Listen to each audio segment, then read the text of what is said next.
ভিডিওর পাশে এই ছবিগুলো যে দেখা যাচ্ছে, এই ভাই আর ভাবিকে কিন্তু আমরা সবাই চিনি, তাই না? উনি একজন বড় ইউটিউবার, সাথে ব্লগার। ইনি তার বউ।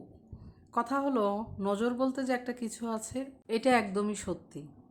ভাইয়াটার দ্বিতীয় বউ, সংসার করার জন্য বউ আনছেন। আমি ভাইয়াটাকে বলবো, ভিডিওতে আনা উচিত হয়নি। আজকালকার আমাদের সম্পর্কগুলো মনে হয় এমন হয়েছে, ফেসবুকে জামাই বউয়ের ভালো ছবি, ভালো জীবন কাহিনী না আনাই ভালো ভাই। কারণ আজকে এত সুন্দর সুন্দর করে ছবি দিবেন, ভিডিও ছাড়বেন, আমরা অনেক সুখী মানুষ, আমাদের কোনো দুঃখ নাই। এ কয়দিন পরেই দেখা যাবে সংসারে টানাপোড়ান শুরু হয়ে গেলেই, বিচ্ছেদ হয়ে গেলেই নানান অপবাদ একজনের প্রতি আরেকজনের। ভাই, এর জন্যই বলি, যারা ব্লগিং করেন, বউ করলে বউ ব্লগিং করেন, জামাইকে আনার দরকার নাই। জামাই যদি ব্লগিং করেন, বউকে আনার দরকার নেই, একদমই না। কারণ এটা আপনার আমার কাজের জায়গা, সেখানে কেন বউ জামাইকে নিয়ে আসবো?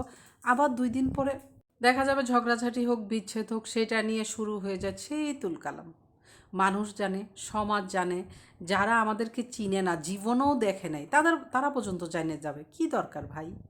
আমি ব্লগিং করি, আমি আমাকে নিয়ে থাকি, আপনি ব্লগিং করেন, আপনি আপনাকে নিয়ে থাকেন। বউ আনার তো দরকার নেই, এখানে জামাই আনার তো দরকার নেই, তাই না? বলেন তো। এই যে এখন যে কাহিনীটা, এই কাহিনী মানুষের জানা দরকার আছে বলেন? ভাই, ছবি সুন্দর ফেসবুকেই মানায়, সংসারে মানায় না। আমরা ভালো আছি, সুখে আছি, এটা শুধু ফেসবুকের লেখাতেই মানায়।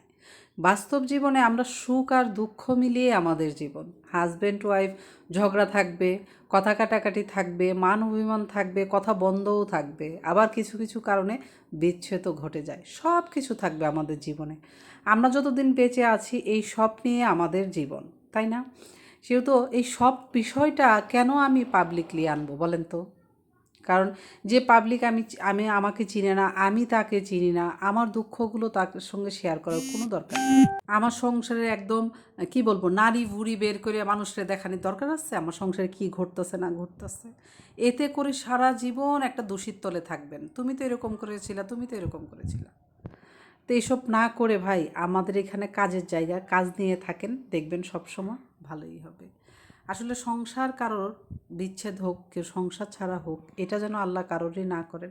তারপরেও জীবনে অনেক কারণেই ঘটে যায় আমাদের বিচ্ছেদ, সেটা যেন আমাদের ভিতরেই থাকে। দুঃখ কষ্টগুলো উড়িয়ে দিয়ে সামনের জীবনে চলার চেষ্টা করব সব। এই যে ভাইয়া তার বউকে অনেক অপবাদ দিচ্ছে, তার বউ তাকে অনেক অপবাদ দিচ্ছে।